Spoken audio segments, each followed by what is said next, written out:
Somewhere in the sore, bloated man-meat around you. A sensation. Like a fly to the ointment, your conscience sticks to it. The limbed and headed machine of pain and undignified suffering is firing up again. It wants to walk the desert, hurting, longing, dancing to disco music.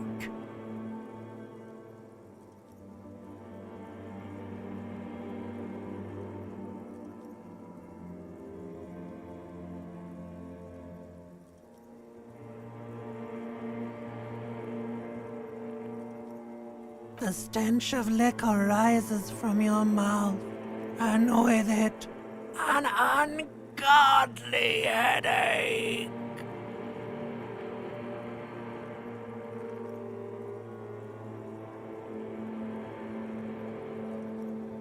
A fiery streak penetrates your skull, trying to force your eyes open. It's a sound, a clarion call from hell. Somehow, you know what it is. A caprice to name a motor carriage.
You hear a jingle.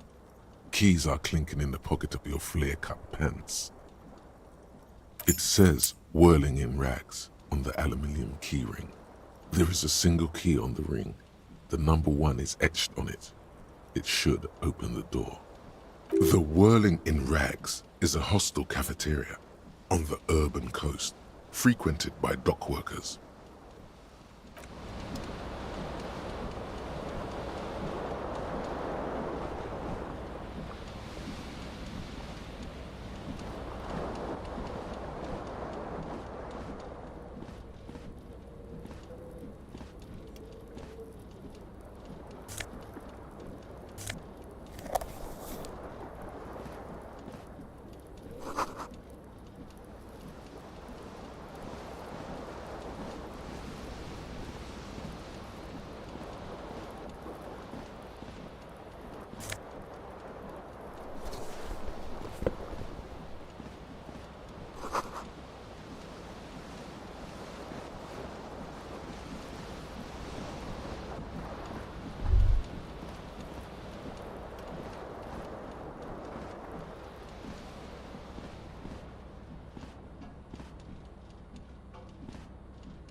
A mirror hangs above a bent and broken sink. In a fierce discharge of masculine energy, someone has ripped half the faucet off. Hot water sprays from the base and steam covers the mirror. You cannot see yourself, just the outline of a man. Suddenly, you realize you have no memory of the face that awaits you there, underneath the soft vapor.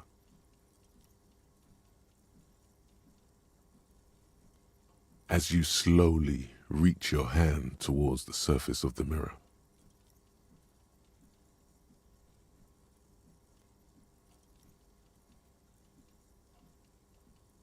yeah, there is definitely something wrong with it. Where to even begin? There is the bloatedness, then the swollenness. It's like there's an upholstery of alcohol underneath your skin.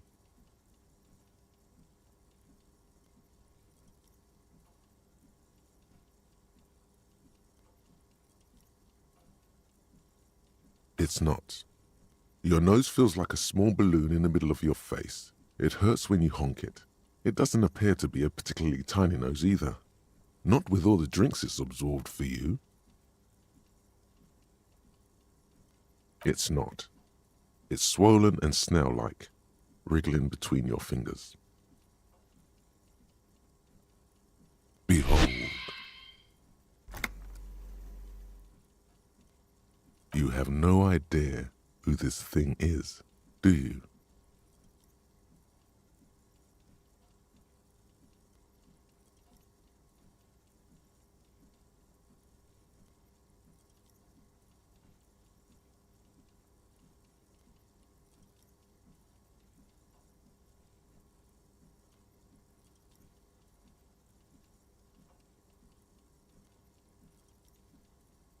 Too late. You clearly have rigor mortis on your face. Or wait, is that an expression? Are you trying to make an expression with that face? Why?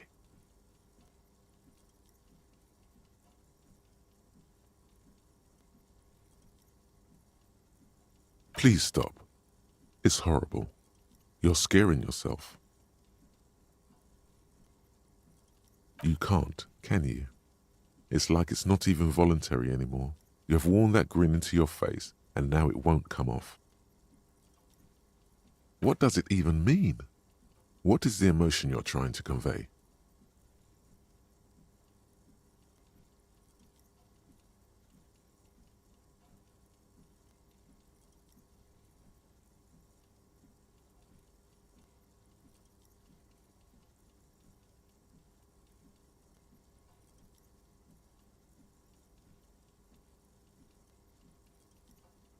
There might have been, 10 years ago. It's little more than a cadaverous spasm now.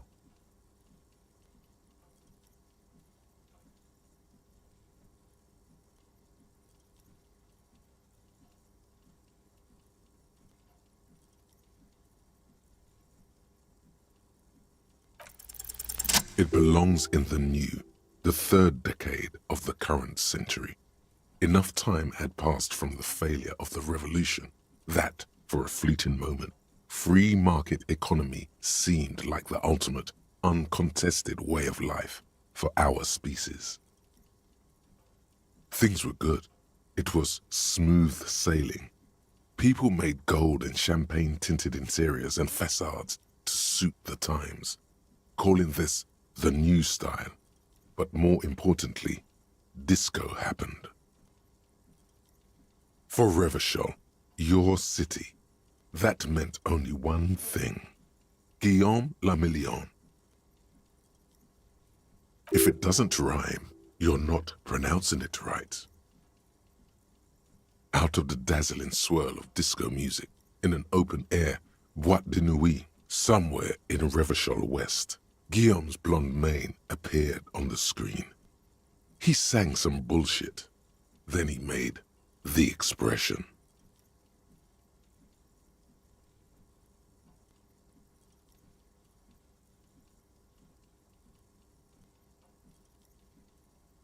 You have some understanding of the near history of disco. The rest is darkness, aside from the useless fact that the motor carriage outside was a caprice cinema.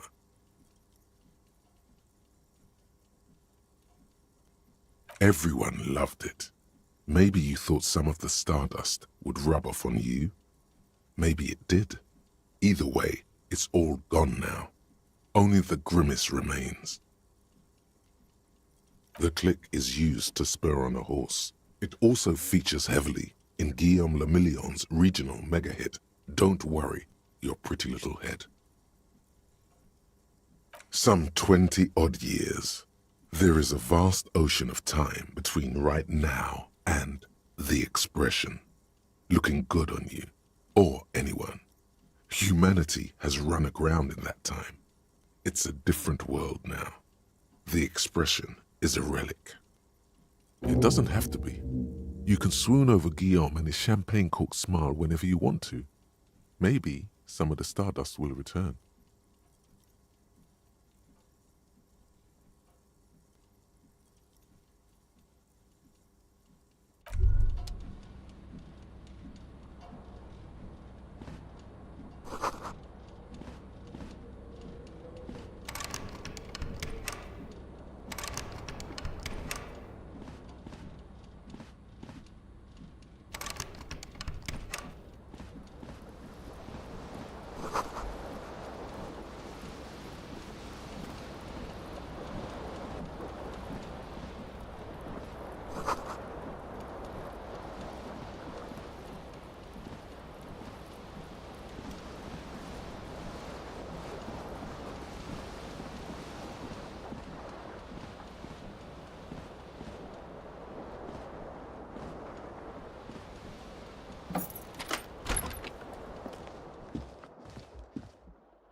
Hello, officer.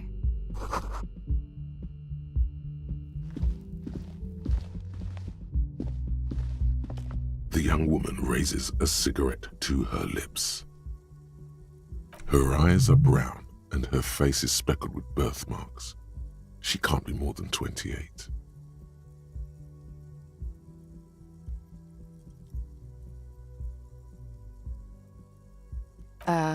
No.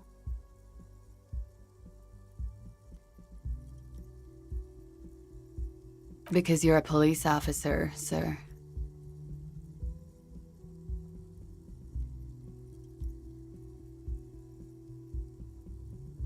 I am, yes.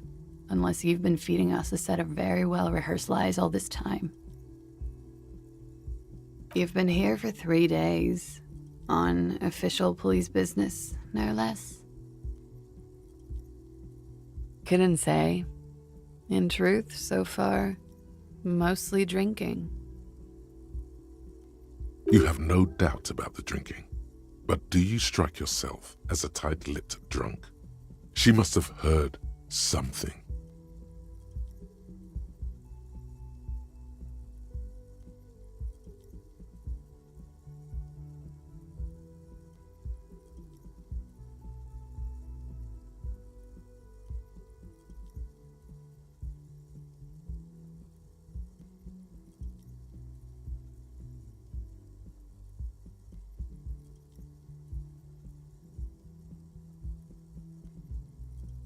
Could it be because of the drinking? She hasn't had time to put her makeup on. This is her morning cigarette. She looks tired, her beauty waning faster than it ought to at her age.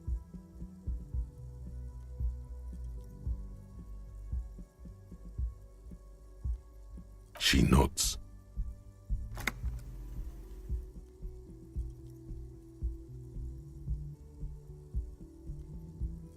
There's a mercenary out back. He's been hanged. The body has been there for a week now. The locals probably got tired of it and called the cops. I didn't mean to overwhelm you with information. You seem a bit lost, officer.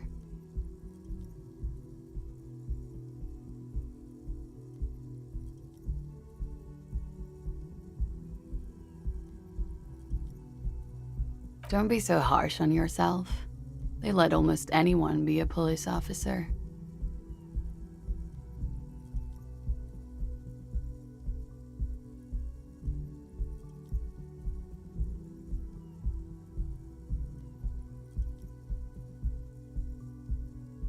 Of course. Be careful, officer. They don't like the police around here. Something stirs in you as she's about to go. Call it an instinct, a need. The need to ask questions. It's like you said the words 1,000,000 times before. She looks back at you, a light glinting off her eyes.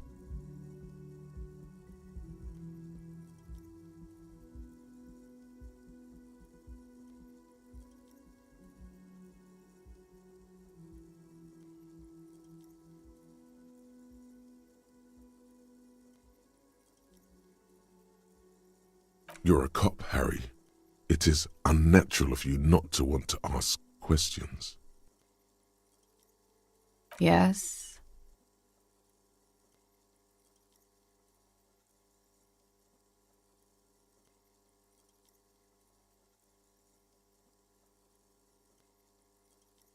There was the usual ruckus. Loud disco music. I couldn't say. It's impossible to hear people speaking from over here. Oh, yes.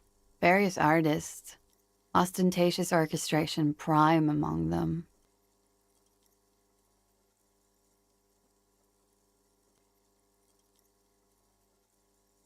Oh, that. Yeah. Whoa. The less said about OO, the better. OO were huge where I come from. I was very young then, of course, like 7. Life gets hard, but we go on. It would appear so. At around 2 o'clock, the disco stopped and there was a change of pace. A slow, sad song started playing, like organ music on repeat. That went on for quite a while. Some of the time, you were yelling along to it.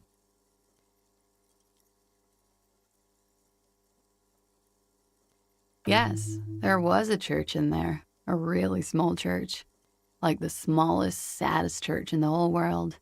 It was about that. And also, that it doesn't matter anymore and that we're alone now. It was difficult to tell. The song itself was very quiet and soft, but you sounded like a winded boar, sir. It was hard to understand what you were singing on top of it.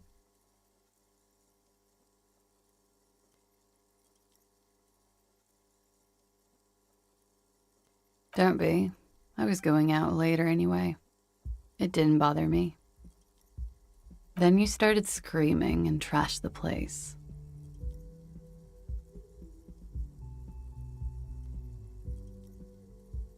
A window was smashed. The tape player, probably. The song stopped. And furniture, too. A real destructathon. There was screaming.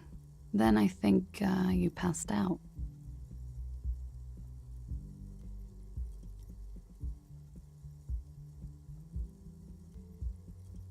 There was. I think you screamed that you didn't want to be this type of animal anymore. I may have misheard, but it was sort of memorable. I went out afterwards. Everything was quiet by then, around 4 or 5. And that was it.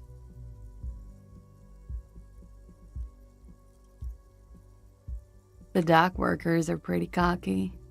They think they're police enough. At least here on the coast. I can't say about the rest of the city.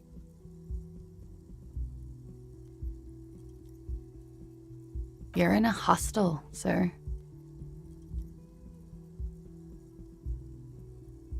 We are in Revachol.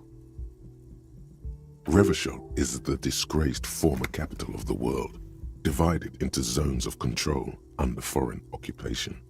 Half a century after a failed world revolution, she is central to our moment in time.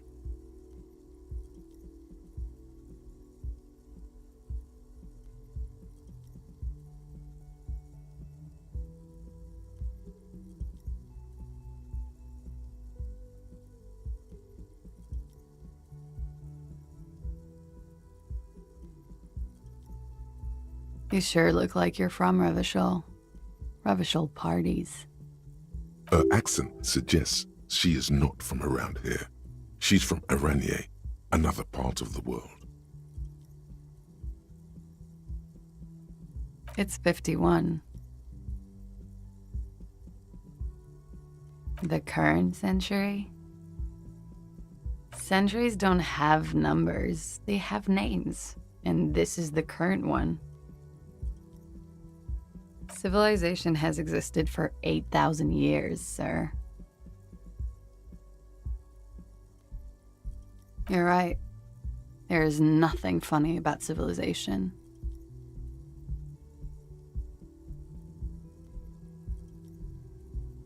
Glad to have been of assistance.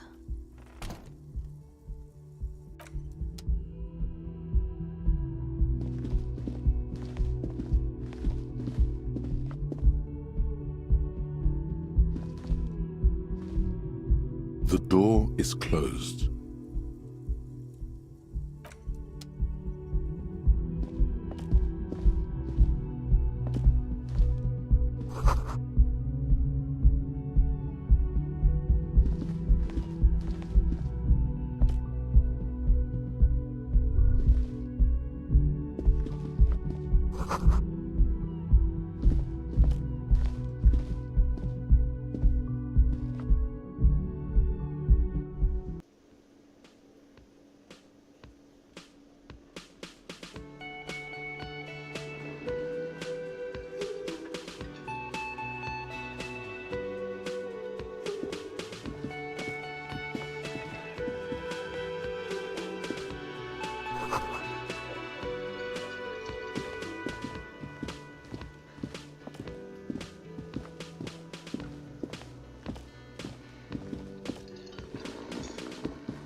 A bespectacled man in an orange bomber jacket is tapping his foot on the floor.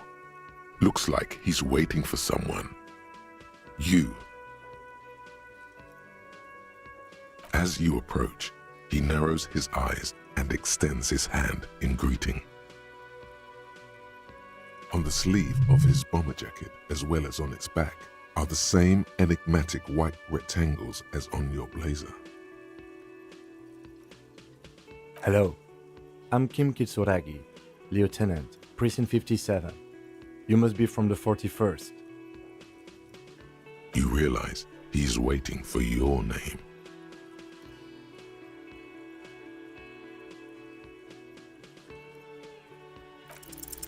Concentration makes you squint your eyes. Your name should be deep gold and orange, like a forest fire looming on the horizon, but mixed with the stench of liquor rising from your breath. You're 2 steps closer to it, but there are still many to go.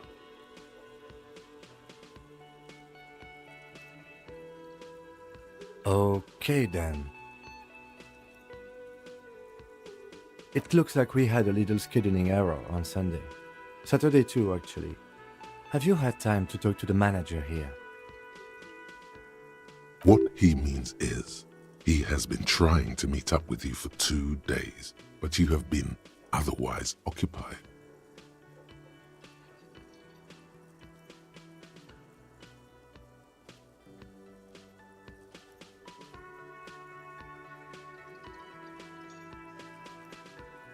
Then we should ask him for a rundown of the area. Get me up to speed. I understand the scene is out back, right? It also wouldn't hurt to assure him the police are finally here. In full force, I mean. Have you mapped out the initial interviews?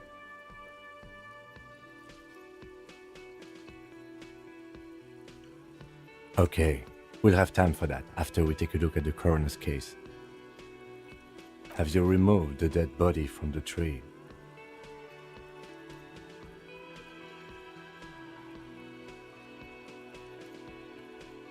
So, the body is still in the tree, where it has been hanging for 7 days straight.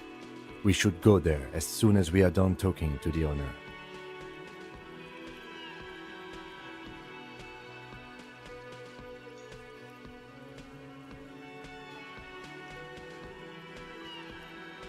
After you, officer. If you're about to embark on an investigation, shouldn't you have a badge? You mean you don't have a badge?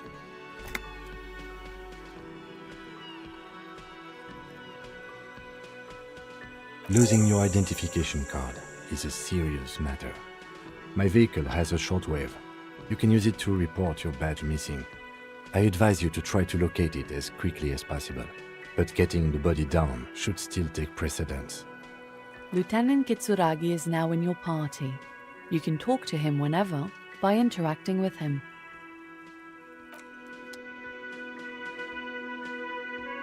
Yes?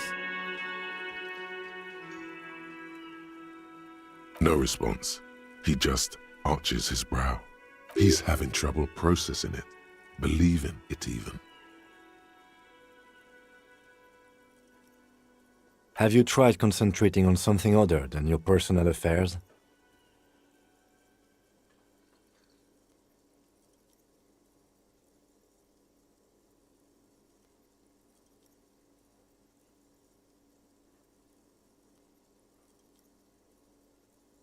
Fine. We should get through this day first. Off hours begin at 9 p.m. If you're still having trouble then, I can give you an orientation.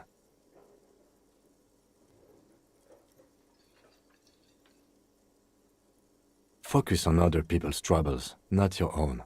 That is a relief.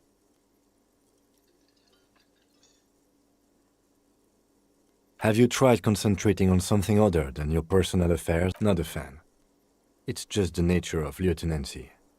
The RCM deploys a self-styled structure called the Decomptage as its chain of command.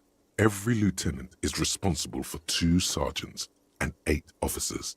That means the average lieutenant has to deal with quite a few personal affairs. Even you know this. Really? You look fine to me.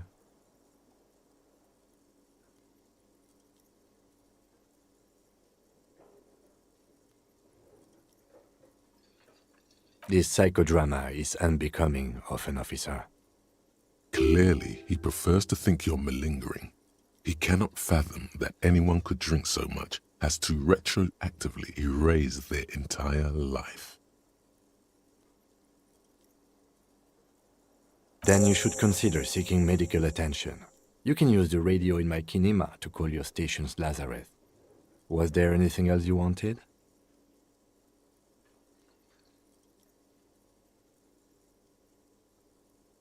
Me? I don't see how my life is pertinent to the investigation.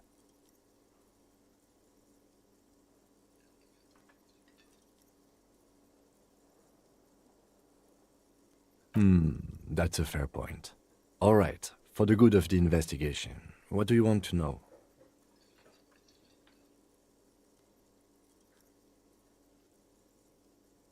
That's because I'm half Seolite, or quarter. My father's father was from Seoul. So was my grandmother, but from my mother's side. It's not an interesting topic. I don't speak a word of Seolite, and I've never met either one of my grandparents. There is nothing ethnic I can tell you, or anyone else. What do you mean? I have no idea what you're talking about. The lieutenant's conceptualization skills must be rather rudimentary.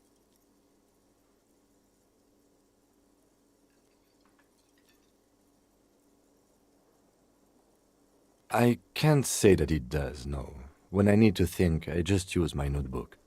The lieutenant produces his small blue notebook and idly thumbs through a few pages. We all have our different mediums. His is written. That's correct. You feel a slight urge to put the lieutenant down for this, but you can't quite muster enough testosterone.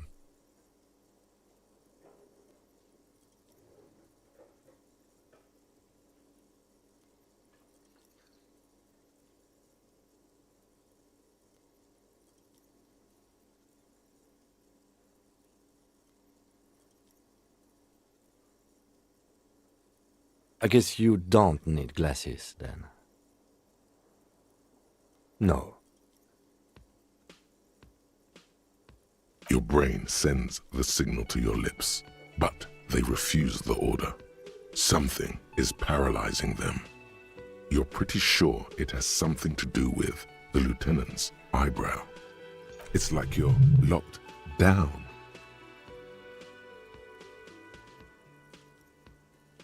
Something the matter, detective? What's going on? It's like you're a puppet in his hands.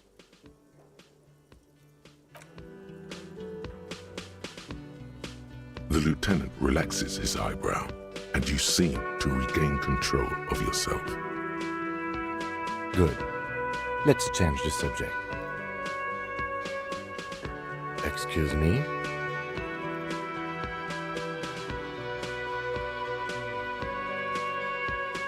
You have a distinctive way of walking. If I were to walk in front of you, we would surely collide. I hope you don't take this the wrong way. It's just a collegial observation. In the 57th, we call it the Jamrock Shuffle. Officers from Jamrock's 41st Precinct tend to move a bit erratically. They say it's a scene-clearing technique developed by one of your lieutenants for gathering evidence. It's erratic yet thorough. Prioritizes containers. Yes, but containers contain things, shiny things. They're interesting.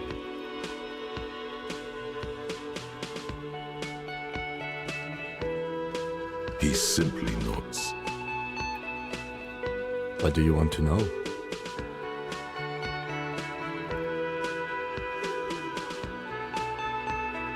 Maybe you can tell me what you do know to help me narrow it down a bit.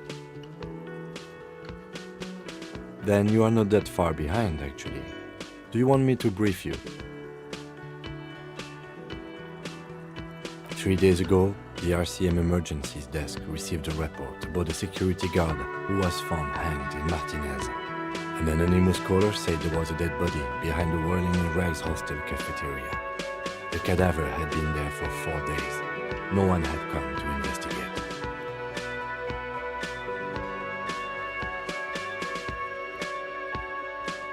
During that time, the victim had been stripped of his belongings. The caller did not identify him, but used the word lynching. There is an ongoing labor dispute between the local dock workers and the logistics company Wild Pines. I was told we should approach the death as part of this dispute.